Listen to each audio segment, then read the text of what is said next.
Okay, Tracy, let's go on to Pooty's question. Hello, Pooty. Great to have you on board. A good friend of mine and colleague from many years ago. And she asks, good day, does the employee's current C2C affect them in terms of landing a well-paying job, for example, when one is still underpaid with their current employer?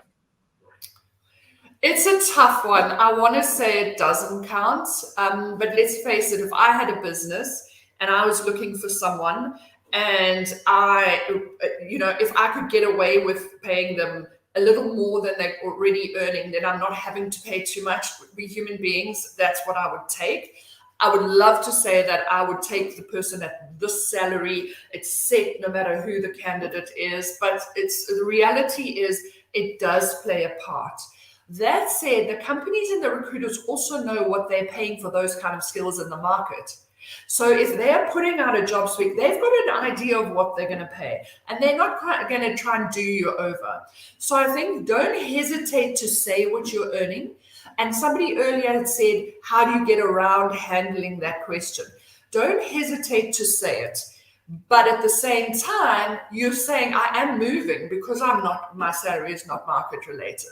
And the salary, there's so much more than just the salary, especially when you're young. There could be a rotation program. They could give you time in another office. They could be paying for your accommodation for the first year. They could be giving you a bonus. There's so many things beyond just the basic salary. Straight out of varsity with a study loan and family responsibilities, the cash in hand holds a lot of weight, but the opportunity to learn and the experiences and so on, you can place a large amount of emphasis on that. Now, so good question though earlier was if they ask you in the interview, because honestly, if I was in an interview now and somebody said, what do you want to earn?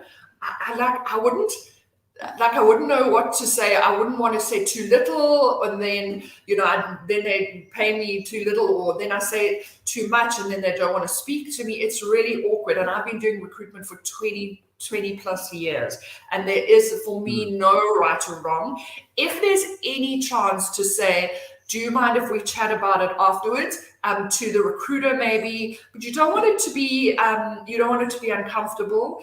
I think mostly the recruiters will ask you before the time, so it's going to be different. But if the point comes up, say what it is that you are earning, and maybe even say this is what I'm hoping for. Or another good one is to say, I need to earn 10,000. Let's say 10,000 Rand a month, because I have to pay 1,000 off my student loan. My accommodation is 2,000. If you can break it up like that, so you want a net of a certain amount, that makes it easier for them to then work out what they can pay, around that. Peter, do you agree with that for when you are hiring someone? Yeah, absolutely. For me, I would always have a reward specialist that would give us some benchmarks for market-related salaries. So from a fairness point of view, I would want to pay for the skills based on what how the industry is valuing those skills.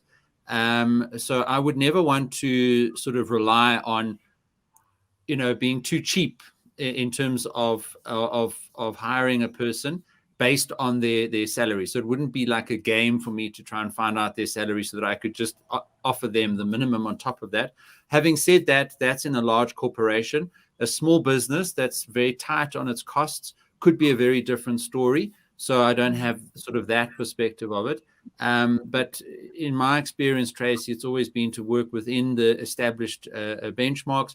And then my role as the hiring manager and the expert in that area is to determine, whether they're at the 25th or the 75th percentile, based on those benchmarks, and then work within that. I do think I would take it as a consideration just to determine whether, they would be getting a massive jump, which is also not, I know it's nice. I'm sure people would love to get a massive jump in their salary and double their salary, for example, which is fantastic. But that also has unintended consequences. So you just need to be thoughtful about their own career and understand that and the journey that they've had in terms of their previous salary and so on. And you might actually, I've actually said to people, I said, look, it feels to me like you're a bit underpaid at the moment. And, I think we've tried being a bit more fair in your situation. Equally, I have said to people, I feel you're a bit overpaid at the moment. You're a little bit out of the market for what we would be able to pay you. And then I should be able to justify that, right? It shouldn't be just a personal perception just to try and, negotiate them down, right? I mean, you must have a balanced, proper discussion about that.